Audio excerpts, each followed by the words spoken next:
So I have some stuff to leak. I went to the Age of Sigmar Mortal Realms Reforged event at Warhammer World this weekend, which was a free but technically ticketed event. As part of the day, you get booked a time slot to play Spearhead, which is the new format, essentially Age of Sigmar Combat Patrol, but better, don't turn off just yet, and the full game of AOS 4, the brand new edition. Between then, you have activities between that to go and do stuff. But they did have the new model displays. They had some mini exhibits of the models, and this picture doesn't quite get it across, but this was one of the exhibits. And it's well lit in this picture because iPhones have auto lighting and I don't know how to turn it off. But as you can see, these are the exhibits with people just stood around them, which is quite funny. It was quite funny. And I've got a video to share which pretty much sums up problem with the exhibits. So this was my view of the exhibit. This is the display for Age of Sigmar.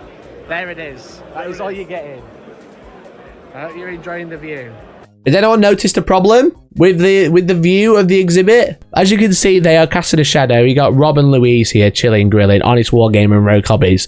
We were chatting to them. They were always great. It was in the dark. You can see the shadows, and then there were queues as well. Now look at that. You can see all of it. But why didn't they? The models are backwards. The other way. Wow. The models are backwards in this one, and they're backwards in that one as well. Granted, they did have two cases to look at, but both the cases were very similar, where they had the Sigmarines, the Stormcast, facing off against the Clan Rats, and and you could only see the back of the Stormcast models, which was hilarious. And it was dark, so you couldn't see anything.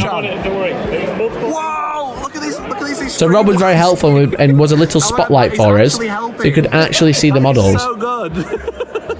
I think the idea of these was it was like to walk around them, but they pull them up against a barrier in the shade, as you can see there. Like there's like the shadow.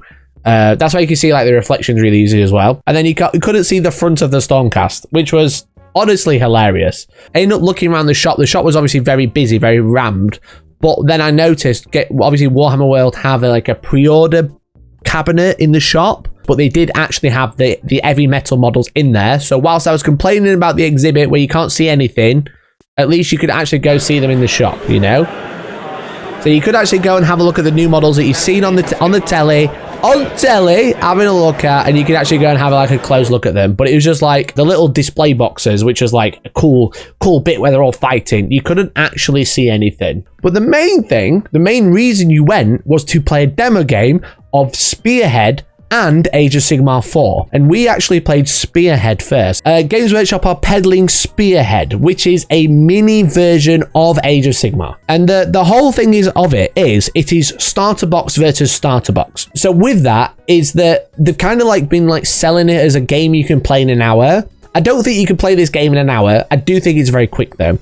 But essentially, the whole point of it is you pick up a starter box, your friends pick up a starter box, you build the models, and then you play a game. And the game is very, very quick. It's essentially a board game version, like it's so small, of Age of Sigmar. A lot of people, myself included, are comparing it to Combat Patrol, which is 40k's version, or Warhammer 40k's version, of starter box versus starter box. However, Combat Patrol, in my opinion, is pretty boring. It's a very limited, flat game, whereas I found Spearhead very interactive and very interesting, and let me tell you why. Bear with me if you're like, oh, it's just Combat Patrol. It isn't, in a sense, the vibe, very similar. It's the same board size, it's the same amount of models, it's the same list construction, really. However, the missions are way more interesting, okay? Because the missions in Combat Patrol are a little bit boring. They're very flat, where this is very interactive. So the main thing is Spearhead is simplified, not simple, all right?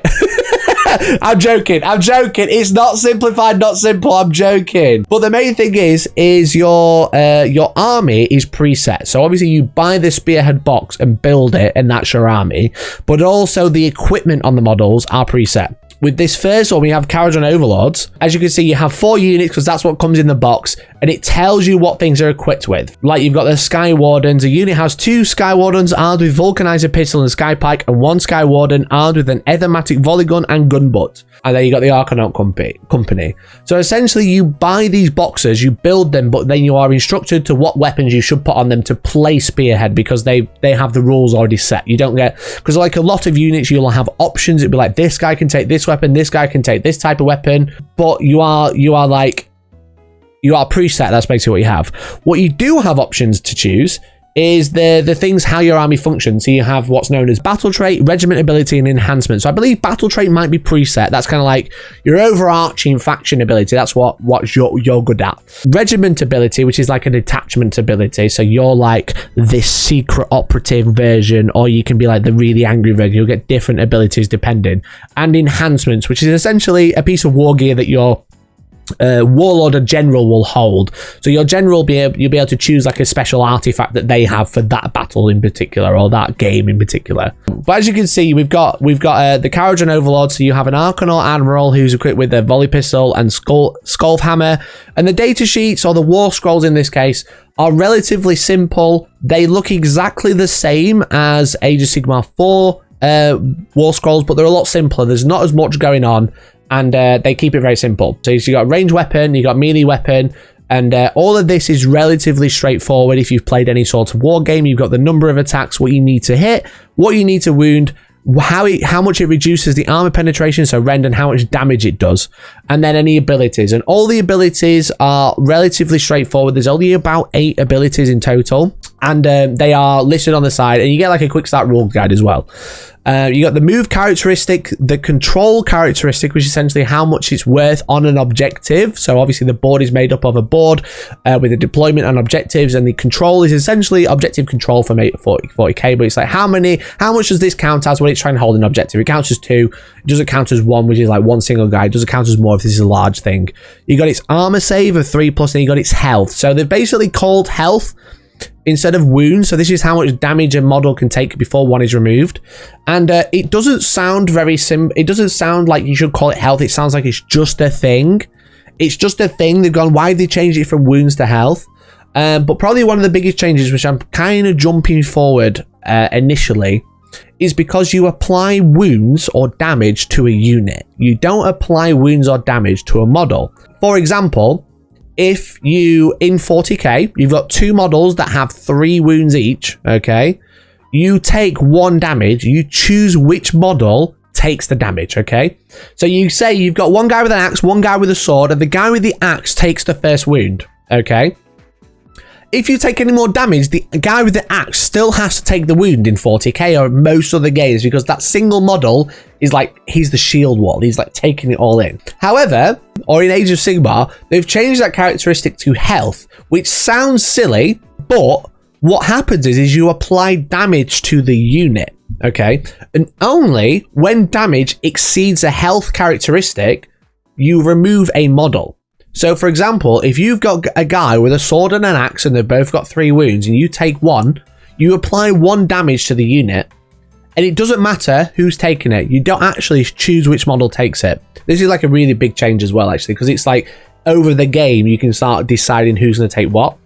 But as you take damage, only when you have suffered enough to equal the health characteristic, so in this case 3, you remove a model, you decide at that point which model took the damage and then died. Which is actually a really nice thing, because you don't have to worry about, oh, if I put it on that one, then I've got to make sure I move it properly. No, the unit just moves and acts as normal, but only when the damage characteristic exceeds the health characteristic of the attacks that are piling on, you lose them at that point. So you don't have to go, there's a big unit of 2, I need to make sure which one's taking the damage first. It doesn't matter. You just, as soon as you exceed the characteristic, you take that model off and you decide at that point. The other thing is, like, in this game you have abilities. Now obviously you have unique abilities which are on the data sheet, such as this one, always take what you are owed, pick an Arcanaut Company unit within 12 inches to be the target, add d6 to the target's control score until the start of your next turn. So that'll add a total to your control score. So if you've got a unit of 5 Arcanaut Company in an objective, for example, and then you add d6 and you roll a 5, they'll add 5 to their total number for that unit. So it's obviously models on objectives, etc. So as you can see, they've got the Archanaut Frigate, which has like a passive ability with a little skull, and that represents as it takes damage, you reduce it. So if you've got like a passive ability that affects a weapon, it has a little logo next to it, a nice little change there. And then you got like a once per battle your movement phase. So all of the abilities in this game have like the time, or like how many times, or when, and which phase it's allowed to be used. And it's all color coded. For example, hero phase is gold, and movement phase is grey, for example. And then we've got purple for end of turn, with the Sky Wardens with their Vulcanizer pistols and Ethermatic volley guns. They can essentially do mortal wounds and retreat at end of any turn, which is quite a nice ability.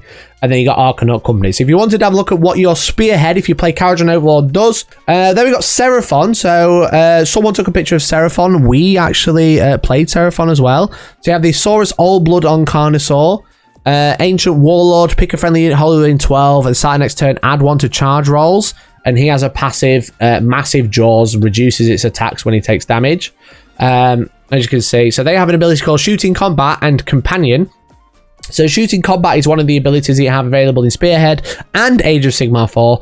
And essentially, you can't shoot in combat anymore unless you have the ability that says you can shoot in combat. That's like one of the other big changes. The Saurus Warriors, who have a passive ability, they add 1 to save rolls, so contesting objectives. So everything's going to feel very similar, but you can see like the way it's laid out is like your hero phase trigger an ability.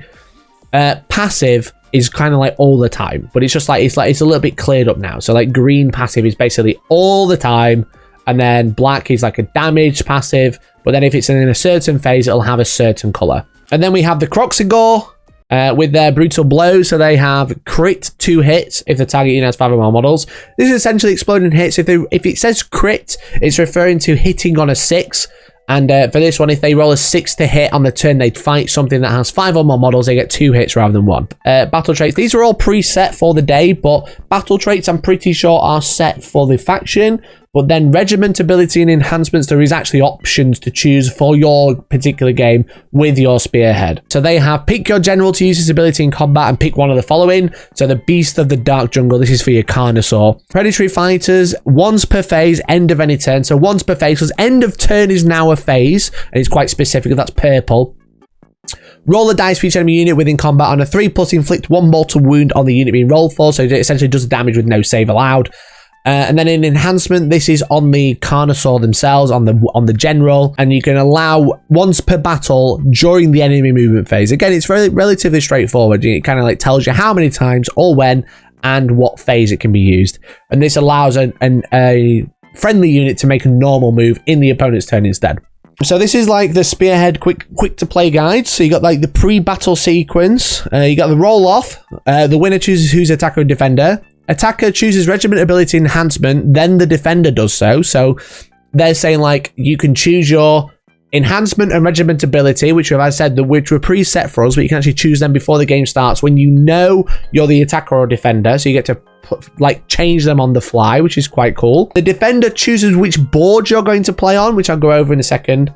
And then the defender chooses the deployment type, either horizontal or diagonal. So it's like short table edges or straight across the middle. Defender sets up 1 large and small terrain feature, then the attacker does, and then you go into the game. The attacker sets up, then the defender. Oh no, the attacker chooses who goes first, but then you get the priority roll. In this mission, we were playing score 1 victory point for hold an objective, hold 1 for 2 objectives, score 1 for more than your opponent, and score 1 for each battle tactic. You've also got some terrain rules on here. You've got an ability, and actually these don't have any costs because there's actually no command points in this game, which I'll go over in a second. But you got like reinforcements. If you've got a unit that has the reinforcement keyword, you can bring one of those back once per turn during your movement phase, as it says there. And then you've got the starter battle round sequence. So what's important in Spearhead that compared to Combat Patrol is that you have a battle tactic deck, all right? If you've played 40k, this is a secondary card deck. But there's actually a really interesting mechanic about this. Their battle tactic cards are also essentially stratagems. They come with command abilities as well. So these are two cards, and there's 12 cards per player. They're both exactly the same deck. The decks are the same in both map packs, but there's also a twist card, which I'll talk about in a minute. So essentially what you do is you draw 3 cards and you keep these secret, okay? They're kind of like a hand of cards, all right? You don't show your opponent what you have because they have both a battle tactic and a command ability. And if you've played 40k, think of a command ability kind of like a stratagem. They don't have a cost, as you can see. It just says do this. For example, we have raid. Complete this battle tactic at the end of your turn if any friendly units are wholly within enemy territory and not in combat. But it also has the command ability, reaction, opponent declared an attack ability, which essentially targeted you as an attack, whether it's that shooting or fighting. You can use it by a friendly unit that was targeted by the attack ability, and you ignore the rend characteristic of attacks that target units in this phase. So yeah, so you have this hand of 3 cards that have a battle tactic and a command ability. And a battle tactic, for reference, is essentially a secondary. That's like a little mission that you have to achieve during this turn, or this battle round even, okay? What you have to now consider is these are battle tactics, but also commands, and when you use them for either, they are essentially spent. So if you would like to try and hold your ground to score a battle tactic, you can. However, at any combat phase, you can spend this card, discard it to heal a hero d6 wounds. And the same for raid. You can have any friendly unit wholly within enemy territory and not in combat to score the battle tactic, or you can spend it to ignore rend if your opponent charges you with a really horrible unit. These cards are really interesting because they are essentially 12 little missions or 12 little stratagems or little ruse cards that you spend as and when you would like, okay? And each one is worth 1 VP. You can score all of them all at the same time. You can score only 1, and then when you go to redraw, you discard any before drawing back up to 3. Having all of these little cards available in your hand, it's kind of like having trap cards, which is really nice. It's like, it's magic, it's spell and trap cards from Yu-Gi-Oh, right? You cast a spell, battle tactic, score some points. You reveal my trap card, you trigger a command ability you didn't know I had, or you know that I have 12 commands available in my deck that I randomly shuffle that you also have access to. The battle tactic examples, one of them is have a unit within 3 inches of the enemy long board edge, so opposite side of the battlefield, or you can increase the OC of a hero by d6. So that's like kind of like the battle tactic and the command. So as I've mentioned, raid, I've already wrote that one down. You can have kill the enemy general, all the generals are destroyed. That's kind of like how you score it. So if you kill the general that turn, all the generals already been destroyed in this game, you score a point. Or you can use it to counter charge in your opponent's turn to charge into combat during their turn rather than your own. We've already talked about hold your ground and rise to the challenge. There's one where you grab the draconian objective, the dragon objective, which is the centaur, which I'll show you in a second. Or you can use it to be only hit on 6s. So if you're being shot at, you can use it as like a trump card to go, actually you can only hit me on 6 to have gone to ground, but you do gain fight last, so it means you'll be fighting really slowly in the next phase. Or you have one that is have a unit within 3 inches of both short board edges, so either extreme board edge, or you can use it to redeploy d6 inches. So after your opponent's finished moving their units, you can move d6 with one of your units by spending it.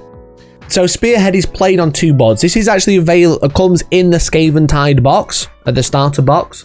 You have the Realm of Life and Fire, or Gairan and Akshi, and they have slightly different deployment objective layouts. As you can see, you've got Akshi, which is the green one. You got 3 across the center, then 2 on the extremes, and then Akshi you have 5, 1 in the middle, and then extreme corners.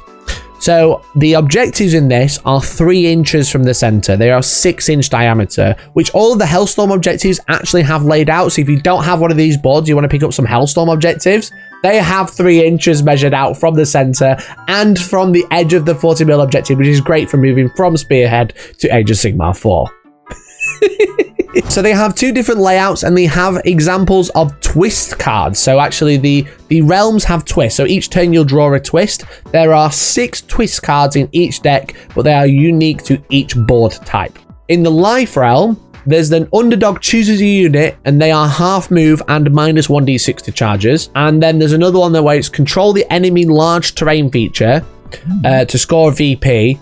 And the underdog gets +1 to wound when contesting that feature. So it's kind of like forces you to grab each terrain feature on each side of the board, but the underdog, the person with the least amount of points, will gain +1 to wound.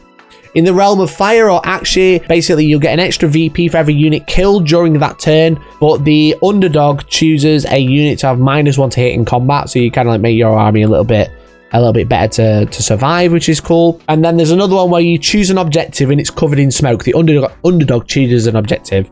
It's covered in smoke, and you can only hit stuff on 6s whilst they're on that objective. So they're like little twist examples. So each battle round you draw a twist. Now, if you've not played Age of Sigmar before, it has a very unique mechanic which kind of like people love or hate. The game is kind of built on the mechanic of the priority roll. So obviously most games that are you go, I go, that don't alternate, I have a turn, you have a turn. In Age of Sigmar, I have a turn, you have a turn, we have a priority roll.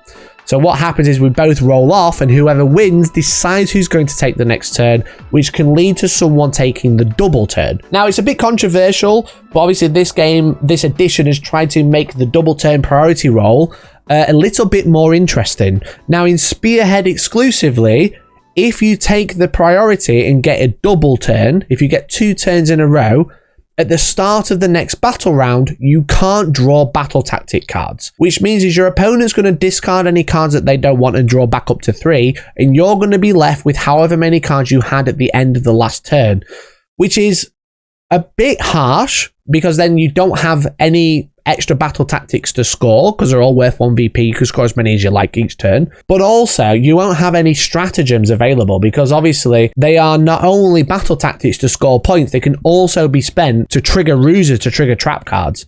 So if you take a double turn, you get 2 turns in a row, but you won't have any stratagem support, essentially, like stratagem in inverted commas. And also you will have less points available to score because you'll only be able to score the primary, which is set by the mission, which is hold 1, hold 2, hold more. And then it's battle tactics on top. Now, in the quick start rules, I presume it's the same for Spearhead as a whole. But if you are the underdog, or you are more than 5 victory points behind, if you go have a double turn, you'll still be able to draw. So it's kind of like if you get a double turn and you're on the back foot already, you're 5 VP behind, you'll be able to draw and take a double turn. But if it's closer or you're winning, you take a double turn, you can't draw battle tactics. So you'll just get another turn. You'll be able to score the same cards that you had last turn if you still have them. You'll be able to score primary. So that's the main things of Spearhead. It seems very interesting. Me and Elliot played one whole battle round with 2 lads called Chase and James. They were great. We ended 5-1 to us because they just charged us with Karadron Overlords into Saurus Warriors, and then we just sat on the points and scored some cards. But it was good fun. And I had a chat to the guy, Art. He was great. He was lovely. I was having a chat to them and about like trying to get some more information, what they'd know, what they'd noticed about the game and stuff like that. And it just felt like if you've not played Combat Patrol, you don't have anything to reference to it, but it's essentially very, very tiny Age of Sigmar, which has a pro and con of the fact that it's very quick to play because you are literally in combat turn 1 because you start 12 inches apart. The boards are really, really small, so the game feels relatively quick. I don't think it's quick as in an hour, but it's relatively quick to play. So that's kind of like a good and bad thing because it means you're in a scrum straight away, but also if you get an early lead, I don't know if you'd be able to get a good advantage back if you're trying to counter, but it is quite literally small board gang. It is super small board gang. Now, I don't know if it's balanced. I don't know much about the game. I'm just going off the information that I got from that day and the information that Games Workshop has put out and hopefully added some context to Spearhead and that game system. Having the deck of cards that score you points but are also ruse cards, very fun, very cool. It seemed alright, but I don't know much about it. I'm just going off what I've not been given any extra information. I've purely gone off what I learned that day. Okay, we got more to talk about because I didn't only play Spearhead that day. I also played AOS 4. Look at me and Elliot having a great time.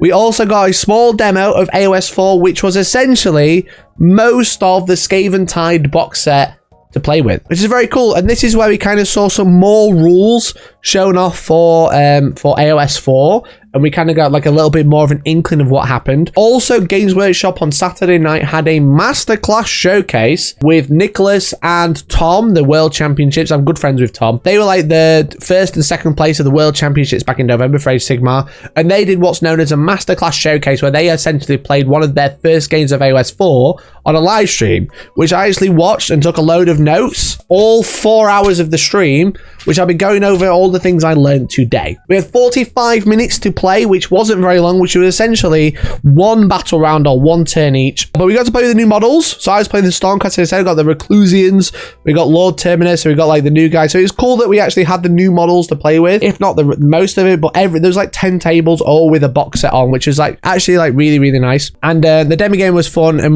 what they did have as well was like printouts of all the army rules, which was nice on these mats. So we were playing on essentially 2 spearhead boards that size, like mini, like 1,000 points essentially. It felt like 1,000 point size, but they had all the rules printed out in front of us on these maps, which is really nice. But what we also had access to was basically the full core rules, or the quick reference for the core rules. The differences with AOS 4 and AOS 3 or most other games is everything is deduced as an ability. Okay, even the core things such as moving and shooting and charging, etc. So here's the quick reference guide, and as you can see, you've got like the using abilities, how the timing works for abilities, and then you've got some extra things like deploy a unit, which is, you know, just deploy a unit anywhere within your territory more than 9 away. So even deploying a model is technically an ability.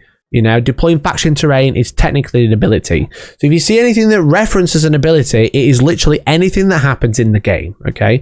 Which is kind of like, again, it's just like clearing up that language of how things work. And then obviously we've got each phase as well. So the game's broken down, or each turn's broken down into like, what, 7 phases? Start of the turn, hero phase, movement phase, shooting phase, charge phase, combat phase, end of turn. Now, a lot of this you're going to need to know to play Age of Sigmar, but you're also going to need to know a lot of it to play Spearhead. There's a lot of found knowledge, I think there is, that you need to know to play Spearhead. That I was like, actually, I knew how to play Age of Sigmar, so all of it made sense. But there's some stuff in here that will make sense if you've already played a war game, or it'll be hopefully relatively straightforward, and that's what they've tried to do. So as I say, you've got like start of the turn, you've got a tactical gambit, which is an ability, which is choose a battle tactic, essentially, as you can see. Unless you went second in the previous battle round and chose to go first in the current battle round. Again, we've got that terminology there of if you take the double turn, you can't choose a battle tactic, but it sounds like if you are given a double turn, you can choose a battle tactic. Again, it's kind of like the same thing. A lot of what I've just said in Spearhead is going to carry over to this, but this is a more in-depth version. Now, battle tactics sound like they're going to be pretty much the same. I'll go over scoring a little bit, but we'll just go over like the main phases of the turn and what you have available. So when you move into the hero phase, you have abilities, as we've already mentioned. Any hero phase, you can choose to rally models by bringing models back, which has this command cost here, which means it essentially costs a command point. Now, both players start with 4 command points per battle round. They'll last till the end of the battle round, and then any that you don't spend will be dipped or chucked away. If you're the underdog, you get an extra command point. If you're losing on points at the start of each battle round, you get an additional command point to play with that battle round. You've got some passive abilities such as Musician. You've got a reaction, which is opponent declared a spell ability called Unbind. So again, things that you're probably used to. It's going to feel very familiar, but everything is now deduced as an ability. That's the only real big change about the core rules. Obviously, there's some little bits that have changed, such as like all-out attack and all-out defense. They're pretty much the same. There's like an Overwatch ability, which feels the same, but it's just like it's got its own trigger. You know, this is a reaction. You can only use that after an opponent uses a spell ability. Enemy hero phase and a magical intervention. You can use a spell or a prayer ability. So it's just little stuff like that, you know. Movement phase, you got like a normal move is a move ability. You got run, you've got retreat, which at this point now you'll now take damage. If you want to run, you'll increase your movement, but you won't be able to shoot as long as you didn't run or retreat in the next phase, for example. But at the same time, you have a reaction, such as at the double, you declared a run ability, you spend 1 command point, you can move 6 rather than roll in d6. Or there's redeploy, enemy movement phase, declare, pick a friendly unit is not within combat, and it can make a move up to d6. And then fly is a passive. So what they've done with the core rules is laid it out to where you have your abilities that you can do in this phase, unless it's both, then they're at the top. But then you have your abilities, you have reactive abilities, and then passive abilities by the looks. And what it feels like while you're playing is, obviously they've tried to make it very interactive during the game. It's like you do a bit, I do a bit, and stuff like that. But rather than getting bogged down in the weeds about like timing and stuff like that, essentially, if it's my movement phase, I do my movement, and now you as an opponent, get to react at the end of the movement phase. I get to do my shooting attacks. You get to react at the end of the shooting phase. You do your reactive shooting attacks, you know? And it's all like, kind of like, I have my turn. You get your reactive phase at the end of my phase, essentially. So at the end, every time I do my bulk of phase stuff, like moving and shooting and whatever, at the end of each phase, you get to react to it. And rather than having it like after each unit does this, after each unit charges, after each unit moves close, you know, like we have in 40k, we have the Overwatch stratagem, and it's something that we have to like be aware of. Every time our opponent moves a unit, we can Overwatch, or every time a unit charges, we can Overwatch, or when we have the decision anyway. Obviously, it's once per battle, once per turn. This just cleans it up because it's kind of like, right, I've done moving. Do you want to do your reaction now? As you can see, you have a shoot ability. You choose a unit to use the shoot ability, which is just shoot. Okay, it's not like crazy. If you played the game before, it's gonna feel weird that everything's an ability. But it just makes sense. It's like everybody has access to the shoot ability if they have a shooting weapon. They just shoot. And then you have your reaction. So because of how the phase is laid out, the enemy reactions at the end of the phase, or after you've done your shoot abilities, they can do a shooting attack, but at -1. That's their covering fire. And again, it's got all this command point cost here. So in abilities, everyone can use the abilities, and if it doesn't have a command point cost or doesn't have a big number on the end of it, it's free to use. As soon as it has this, it has a cost, and that's the main difference. You know, you've got a charge ability. This is how you use the charge ability. You do charge 2d6, end within half range. Again, if you played a war game and played a Warhammer game, you know how this works, which is a 2 command point one, which is the only one I've seen that is 2 command points. You can use the charge ability in your opponent's turn. So again, like a nice little reaction. And then you've got the combat ability, which is fight. And then champions get a +1 attack. That is a generic passive ability. All champions get +1 attack. And then you got end of turn ability, standard bearer. Whilst you contain a standard bearer, add 1 to the unit's control score. You can counter charge every turn. So sick. Yes, every enemy charge phase, you could spend 2 CP to counter charge. So this is like, it sounds very complex. Where you're like, what do you mean a move is an ability? But the point is like everything's an ability. So if someone says you cannot make a normal move ability, or you cannot use a move ability, it turns off all these. You just skip that bit, you know? Every time your opponent uses a fight ability, because we're going to go on to some more generic ones, you know? You've got all out attack and all out defense, which are exactly the same as the previous edition. However, it says used by a unit that is using the attack ability. So every time it makes an attack ability, which is shooting or fighting, because they're both labeled as attack abilities, they get +1 to hit. And then they can use all out defense. Every time they are targeted by an attack ability, they can get +1 save.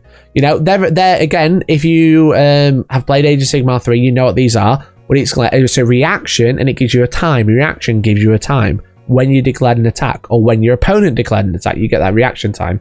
And then you got some more passive ones, which are like you know, like how to make ward rolls, which essentially ignore pain, and then guarded hero, you can stop things getting shot. So there's other abilities. As we said, we've got universal weapon abilities, which have already been mentioned. So you got like anti-X, which again, if you play 40k, you already know. Add 1 to this weapon's rend characteristic if the target has the keywords after anti, or fulfills a condition after anti. Multi this ability are called cumulative. For example, if a weapon has anti-charge and anti-hero, then add 2 rend to a characteristic of the hero of the weapon for attacks that target a hero that charge in the same turn. You got charge +1 damage. Again, if you make a charge, you get +1 damage. Companion is not affected by abilities used by friendly units, affected by attacks characteristic or attack sequence. So companion, basically, I think it like cuts out if you use like all out attack. It gives you +1 to hit. They don't benefit from it because it's companion. It's not actually used using all out attack. Crit 2 hits, which I've already mentioned. It counts as 2 hits rather than 1. Crit auto wound. If you roll a 6 to hit, then it counts as an auto wound. You don't have to roll for it. Crit mortal, if you roll a 6 to hit, it does mortal wounds instead of normal wounds, so it does automatic damage that you can only be ignored with wards, so it goes through armor saves essentially.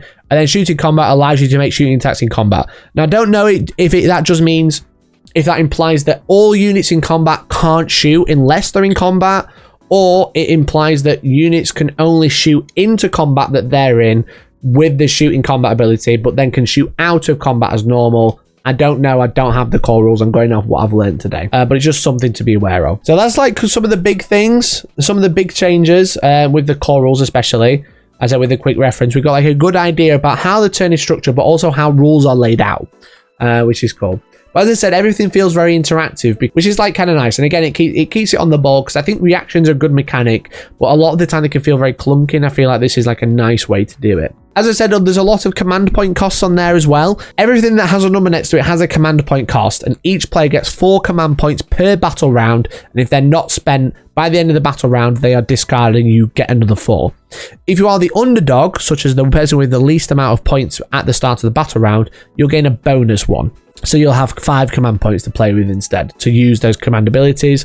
There was a mention of a blast mechanic.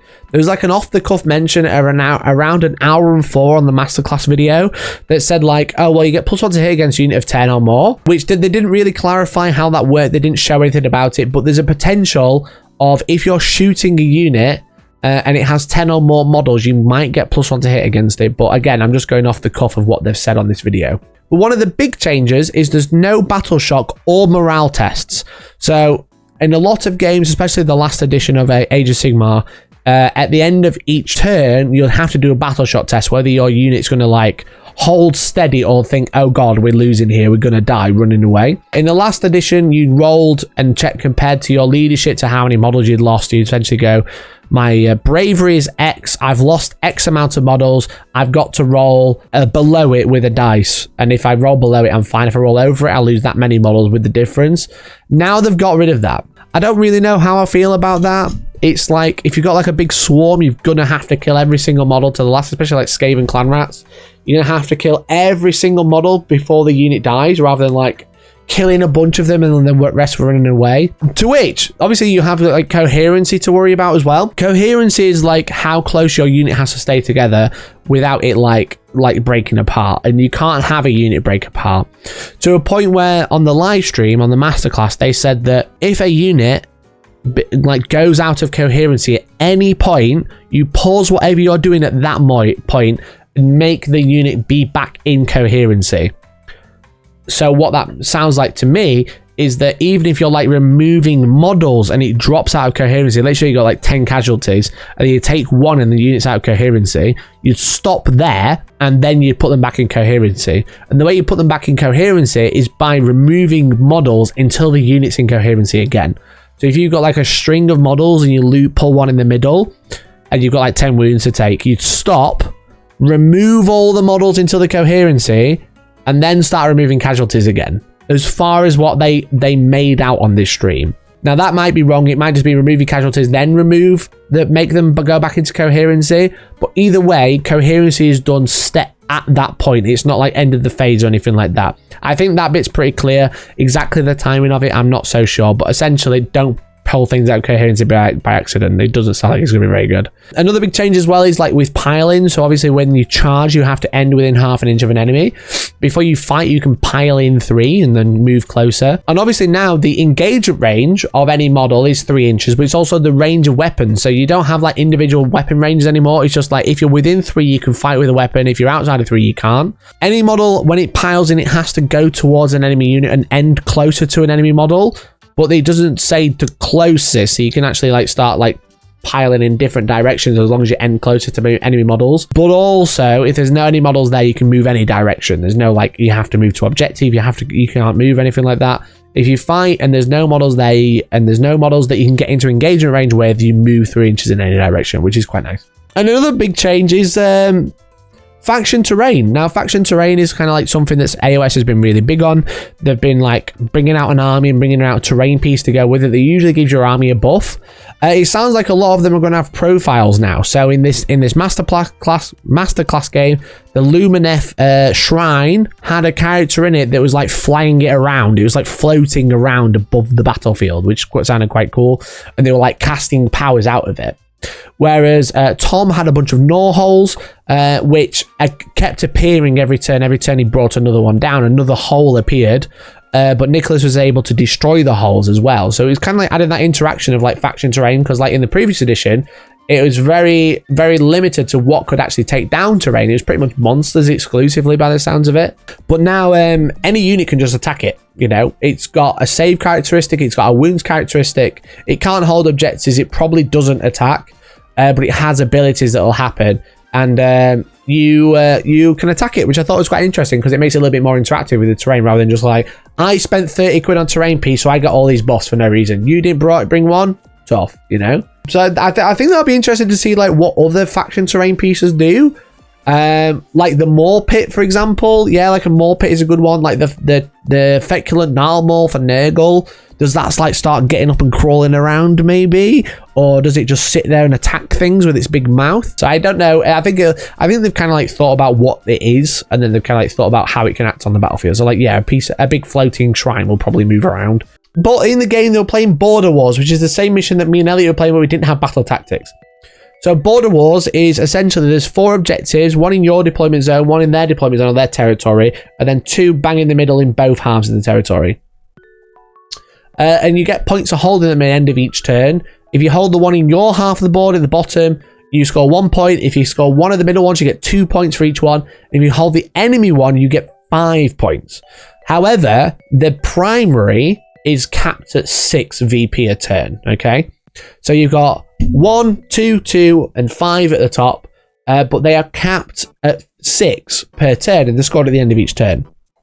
Then you can score a battle tactic each turn, which are selected in the same way, and they are worth 4 victory points per turn for a max of 50. So you essentially get up to 6 primary, and then a battle tactic for a max of 10 per turn. Now there's a twist, and I don't know if the twist is per mission or whether you draw it or roll it or whatever, but the twist in this game was if there's an enemy unit contesting the enemy objective, the underdog gets +1 to hit against it. So whilst you're falling back on points, because the underdog obviously already gets bonus CP, they'll get 5 CP instead of 4, but also in this twist, and in fact it sounds like the twist will be like the underdog mechanic they keep peddling. If the underdog, if there's a person who's losing, they'll get +1 to hit against enemies on the furthest objective away from their deployment zone, you know, the enemy one, which is worth 5 EP. Which I thought was quite interesting. I like the idea of like having like a little rubber band mechanic. It's kind of like Mario Kart, right? Like on Mario Kart, if you don't know, that if you're winning a race, all the other CPU drivers get faster to catch you up, to make it interesting, rather than just like being able to lap them. But if you start falling behind, they slow down as well. So it kind of like keeps that like back and forth going, and you can't really like guarantee a win too early by the sounds of it, because whilst you're winning, your opponent is like having an easier time. But as I mentioned, if you take the double turn, you can't use the tactical gambit, which basically denies you a battle tactic that turn. So you are exclusively scoring primary that turn.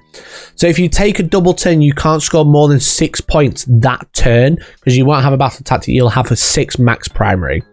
And I'm pretty sure the 6 max primary is every mission, but that is just going off what I was gathering from the game. I haven't read the book. But again, like battle tactics in the game work the same way as they do in AOS 3. At the start of your turn, you choose one of the available battle tactics.